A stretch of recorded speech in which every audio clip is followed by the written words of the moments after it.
Hello दोस्तों, कैसे हो आप लोग। स्वागत है आपका आपके चैनल प्रदीप शेड्डा में। दोस्तों आज हम लोग यहाँ पर देखने वाले हैं डीएलएड प्रथम सेमेस्टर का बाल विकास का क्लास। ओके दोस्तों, बाल विकास में आपके 15 क्वेश्चन से बहुविकल्पीय प्रश्न आते हैं।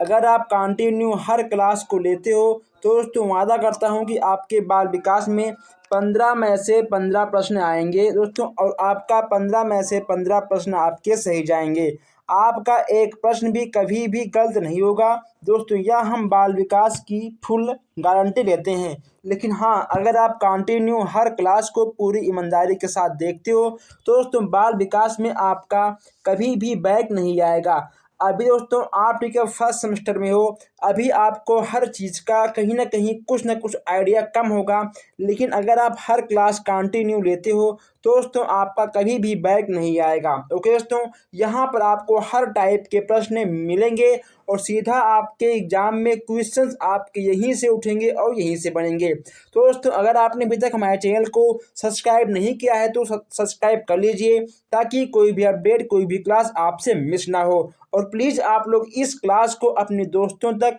शेयर कर दीजिएगा। दोस्तों आइए हम लोग देखते हैं आज का पहला प्रश्न। यहाँ पे आपका लिखा गया है कि जन्म के समय शिशु के मस्तिष्क का भार कितना होता है। दोस्तों इसमें आपको बताना है कि 400 ग्राम या फिर 350 ग्राम। ओके दोस्तों, यह सब आपका रहेगा ग्राम में। 500 ग्राम या फिर 250 ग्राम, इसमें आपका क्या होगा। अगर बात करें जन्म के समय शिशु के मस्तिष्क के भार की तो इसमें आपका हो जाएगा 350 ग्राम। कितना होगा आपका 350 ग्राम बिल्कुल सही हो जाएगा। नेक्स्ट यहाँ पे आपका दूसरा है कि जन्म के समय 5 वर्ष तक की अवस्था कहलाती है। जन्म के समय से 5 वर्ष की अवस्था क्या कहलाती है। इसमें दोस्तों आपका हो जाएगा शेषवा अवस्था। क्या होगा, शेषवा अवस्था आपका बिल्कुल सही हो जाएगा। आपका एक भी प्रश्न यहाँ से नहीं मिस होना चाहिए।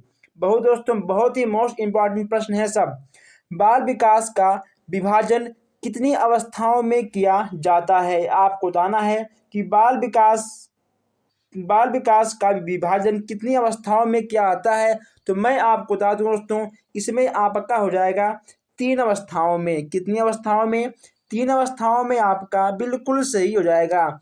अब यहाँ पूछा गया है आपसे कि बुद्धि परीक्षण मापन दोस्तों किस में आता है। CAT, TAT, MAT या फिर भाटिया बैटरी परीक्षण।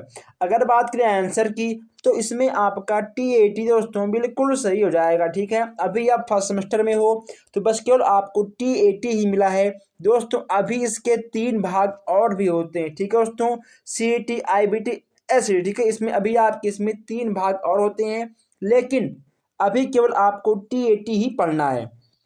चलिए नेक्स्ट यहाँ पे आपका है कि थॉर्नडाइक के सीखने से संबंधित मुख्य कितने सिद्धांतों का प्रतिपादन किया गया है। तो दोस्तों 5 होगा, 6 होगा, 4 होगा या 3 होगा। अगर बात करें हम आंसर की तो इसमें आपका दा वाला बिल्कुल सही हो जाएगा, यानी आपका नंबर 3 हो जाएगा। आइए दोस्तों आगे बढ़ते हैं। नेक्स्ट यहाँ पे आपका क्वेश्चन है थॉर्नडाइक से। Thorndike, Skinner, Kohler, Pavlov. Okay दोस्तों, सबसे प्रश्न आपका बनेगा और सारे प्रश्न आपको कंटिन्यू ऐसे मिलते रहेंगे। नेक्स्ट यहाँ पे आपका दिया गया है कि पावलॉक ने अपने सीखने के सिद्धांत का प्रतिपादन किसके ऊपर प्रयोग करके किया है। किसके ऊपर किया है, बिल्ली, बंदर, कुत्ता या मेढक। अगर बात करें आंसर की तो इसमें आपका सा वाला यानी आपका कुत्ता बिल्कुल सही हो जाएगा। नेक्स्ट यहाँ पे आपका है कि थॉर्नडाइक ने अपने सीखने के सिद्धांत का प्रतिपादन किसके ऊपर प्रयोग करके किया है। बिल्ली, बंदर, कुत्ता या दोस्तों मेढक। इसमें आपका क्या होगा, यहाँ पे आपके हैं पावलॉक जी, यहाँ पे ठीक है आपके हैं थॉर्नडाइक जी। आपको आसपास क्वेश्चन मिल रहे हैं। ठीक है, इनका दोस्तों हो जाएगा ठीक है बिल्ली, पावलॉक जी कुत्ता और थॉर्नडाइक जी बिल्ली। ओके दोस्तों, कंफर्म है। चलिए आगे बढ़ते हैं। अगर किसी भी क्वेश्चन में आपको तनिक सा भी डाउट हो आप बेहिचक कमेंट कर दीजिएगा। ठीक है, नेक्स्ट यहाँ पे आपका है कि कोहलर के सीखने के सिद्धांत को किस नाम से जाना जाता है। तो दोस्तों इसमें ठीक है आपका हो जाएगा उद्दीपन सिद्धांत है। दोस्तों क्या होगा आपका, आपका उद्दीपन सिद्धांत बिल्कुल सही हो जाएगा। ठीक है, आपका क्रिया सिद्धांत नहीं होगा। ठीक है, आपका क्रियात्मक भी नहीं होगा। उसके बाद ठीक है आपका पुनर्बलन भी नहीं होगा। ठीक है, आपका उद्दीपन सिद्धांत बिल्कुल सही हो जाएगा। नेक्स्ट यहाँ पे आपका कि बाल विकास की कितनी अवस्थाएं होती हैं। बाल विकास की कितनी अवस्थाएं होती हैं, 5, 6, 4 या 3। इसमें दोस्तों ठीक है आपका 3 यानी आपका दा वाला बिल्कुल सही हो जाएगा। ठीक है, बाल विकास की 3 अवस्थाएं आपको देखने को मिल जाएंगी। अब यहाँ पे नेक्स्ट क्वेश्चन है कि नंबर 10, किशोरावस्था बड़े बल, तनाव, तूफान तथा विरोध की अवस्था होती है। यह कथन दोस्तों की यह कथन किसका है। इसमें आपका हो जाएगा स्टैनले हॉल का, यानी आपका बा वाला बिल्कुल सही हो जाएगा। आइए दोस्तों अब हम लोग यहाँ देखते हैं 11वां प्रश्न। 11वां आपका है कि किशोरावस्था की विशेषताओं को सर्वोत्तम रूप से व्यक्त करने वाला एक शब्द बताइए। इसमें आपका दोस्तों क्या होगा, इसमें आपका क्या होगा, तो दोस्तों इसमें आपका क्या होगा, समायोजन, समानता, विकास या परिवर्तन। तो दोस्तों इसमें आपका परिवर्तन बिल्कुल सही होगा। क्या होगा आपका परिवर्तन, इसमें आपका बिल्कुल सही हो जाएगा। हम चाहते हैं कि आप लोग यहाँ पर कम टाइम में अधिक से अधिक क्वेश्चंस को देखिए, समझिए और टेस्ट करिए। 12वां आपका है कि बाल विकास को प्रभावित करने वाला कारक नहीं है। इसमें दोस्तों आपका क्या होगा, पोषण, संस्कृति, तनाव या लिंग भेद है। दोस्तों ठीक है नहीं है, यानी आपका लिंग, लड़का हो या लड़की हो, अगर दोस्तों उसे हर चीज़ की सुविधा दी जाएगी तो उसके विकास में कोई भी प्रॉब्लम नहीं आएगा। ठीक है दोस्तों, आपका बा वाला बिल्कुल सही हो जाएगा। कहीं कहीं ठीक है आपको तनाव मिलेगा, लेकिन दोस्तों ठीक है आपका तनाव गलत है, आपका लिंग भेद ही होगा।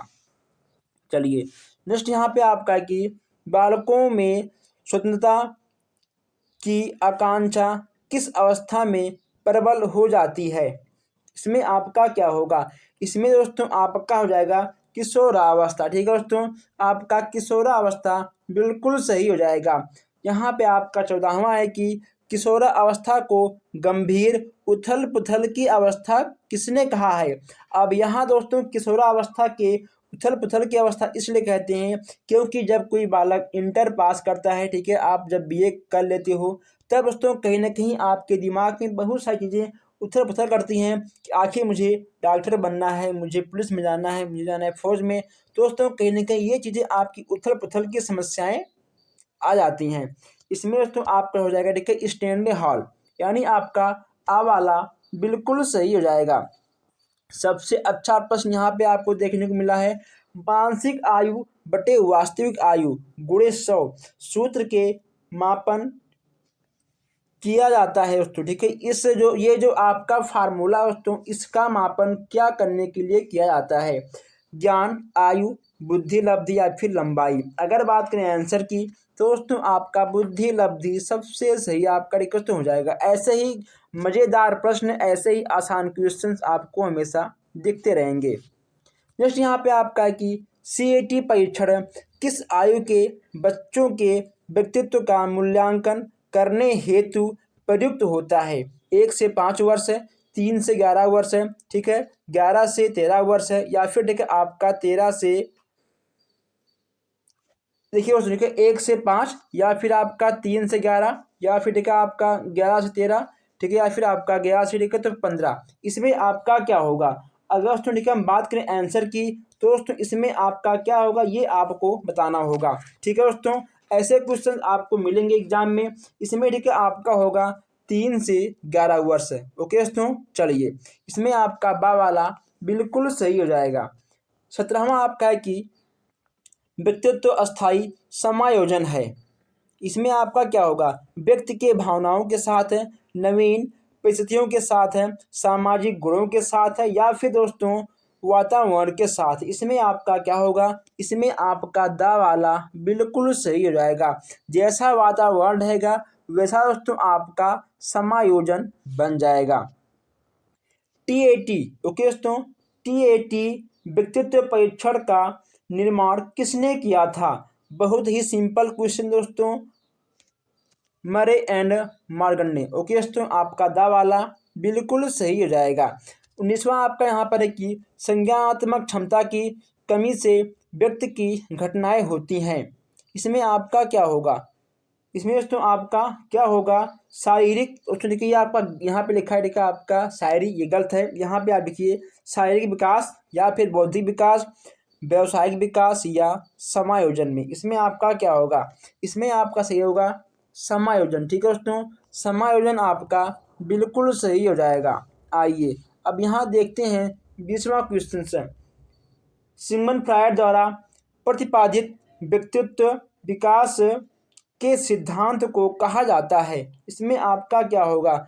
इसमें ठीक है आपका हो जाएगा मनोविश्लेषणात्मक सिद्धांत है। ओके दोस्तों, सहायक सिद्धांत आपका नहीं होगा, भावात्मक नहीं होगा, ठीक है, आपका ज्ञानात्मक नहीं होगा। इसमें आपका सा वाला बिल्कुल सही हो जाएगा। हम लोग यहाँ पर 20 क्वेश्चंस कर चुके हैं, लेकिन अभी तक आपने इस क्लास को शेयर नहीं किया है। दोस्तों प्लीज़ आप लोग क्लास को शेयर कर दीजिए, ताकि किसी भी भाई बहन का किसी भी विषय में बैक ना आए। जो हमारे भाई बहन अभी तक नहीं ऐड हैं वो लोग भी चैनल को सब्सक्राइब कर लें, ऐड हो जाएं, ताकि कोई भी अपडेट, कोई भी क्लास, कोई भी क्वेश्चन आपसे मिस ना हो।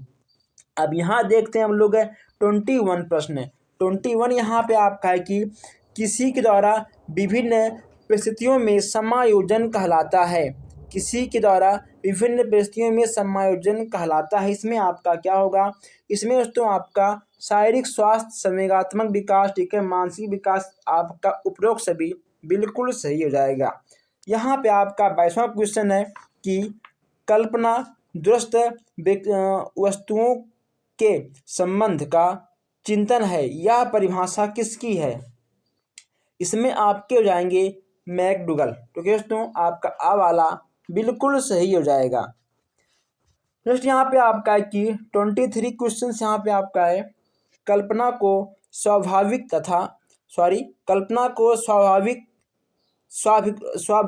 ओके दोस्तों, स्वाभाविकता का नाम किस शिक्षा शास्त्री ने दिया था? कल्पना को स्वाभाविकता का नाम किस किस शिक्षा शास्त्री ने दिया है, ये आपको बताना है। इसमें आप हो जाएंगे टीपी नन ने। ओके दोस्तों, आपका बा वाला बिल्कुल सही हो जाएगा। 24 यहाँ पे आपका है कि चिंतन एक प्रकार का रहस्यपूर्ण व्यवहार है। चिंतन एक प्रकार का रहस्यपूर्ण व्यवहार है, यह कथन किसका है? दोस्तों यह कथन किसका है? यह कथन ठीक है आपका आ जाएगा गेट का। ठीक है दोस्तों, इसमें आपका दा वाला बिल्कुल सही हो जाएगा। नेक्स्ट यहाँ पे आपका है 25, निम्नलिखित में से कौन सा तत्व चिंतन से संबंधित नहीं है? ठीक है, कौन सा तत्व चिंतन से संबंधित नहीं है, ये यहाँ पे आपको बताना है। इसमें दोस्तों आपका दा वाला बिल्कुल सही ठीक है हो जाएगा। जो क्वेश्चंस आपको नया लग रहा हो उस क्वेश्चंस को आप लोग नोट कर लीजिए, ताकि आप लोग बाद में ये ना कहो कि सर ये क्वेश्चंस आउट ऑफ कोर्स आया था। ठीक है, हम यहाँ पर आपके सभी बुक के एक एक क्वेश्चंस को मिक्स कर कर देने वाले हैं, ताकि क्वेश्चंस कहीं से भी आए आपके निगाहों से ना छूटे। 26 यहाँ पे आपका है चिंतन के प्रमुख साधन कौन से हैं? दोस्तों चिंतन के प्रमुख साधन आपके कौन कौन से हैं? तो इसमें आपका प्रतिभा हो जाएगा, ठीक है, प्रत्येक हो जाएगा, भाषा एवं शुद्धि। ठीक है, यानी आपकी तीनों बिल्कुल सही हैं, यानी आपका हो जाएगा आंसर उपरोक्त सभी। नेक्स्ट यहाँ पे आपका है कि निम्नलिखित में कौन सी शिक्षण विधि चिंतन को महत्व प्रदान करती है? दोस्तों इसमें आपका क्या होगा? समस्या समाधान विधि, खेल विधि, व्याख्यान विधि या अन्वेषण विधि। इसमें आपका क्या होगा? दोस्तों जब इसमें आपकी शिक्षण विधि चिंतन, ठीक है, जब इसमें आपका चिंतन का महत्व आ गया, इसमें कहीं ना कहीं आपका बा वाला बिल्कुल सही हो जाएगा। ठीक है दोस्तों, इसमें आपका खेल विधि बिल्कुल सही हो जाएगा। चलिए आगे बढ़ते हैं। नेक्स्ट यहाँ पे आपका है 28 कि वह मानवीय योजना जिसके आधार पर वह किसी नवीन रचना या विचार को प्रस्तुत करता है वह कहलाता है। दोस्तों वह आपका क्या कहलाएगा? ठीक है, वह आपका कहलाएगा कल्पना। दोस्तों क्या होगा? कल्पना आपका बिल्कुल सही ठीक है हो जाएगा। अब यहाँ पे आपका 29 क्वेश्चन है कि व्यक्तित्व विभिन्न नेताओं को प्रभावित करने वाले प्रमुख कारक कौन से हैं। ओके दोस्तों, आपके प्रमुख कारक कौन से हैं ये यहाँ पे आपको बताना है। अगर दोस्तों हम मान लो इसके आंसर की बात करें, दोस्तों इसका आंसर देखिए आपका हो जाएगा आ और बा। ठीक है, यानी आपका आनुवांशिकता और वातावरण आपका बिल्कुल सही ठीक है हो जाएगा। चलिए आगे बढ़ते हैं। भाषा का नाम, दोस्तों भाषा एवं नाम का प्रयोग किस चिंतन की विशेषता होती है। ठीक है, भाषा एवं नाम का प्रयोग किस चिंतन की विशेषता होती है, इसमें आपको बताना है। मैं आपको बता दूं कि आप प्रश्नों को अच्छे से पढ़ के समझ के तभी आप लोग टिक लगाइएगा। ओके दोस्तों, इसमें आपका क्या होगा, देखिए इसमें आपका आ वाला बिल्कुल सही हो जाएगा, यानी आपका पहला दोस्तों ठीक है बिल्कुल सही हो जाएगा। अगर दोस्तों आपने अभी तक चैनल को सब्सक्राइब नहीं किया है तो सब्सक्राइब कर लीजिए और प्लीज़ आप लोग चैनल को सब्सक्राइब करिए, प्लस आप लोग वीडियो को लाइक करिए, प्लस शेयर करिए। अगर किसी भी क्वेश्चन में आपको डाउट होता है तो आप बेशक कमेंट कर सकते हैं। तो दोस्तों बस आज के लिए इतना ही, मिलते हैं फिर आपसे नेक्स्ट क्लास में। धन्यवाद।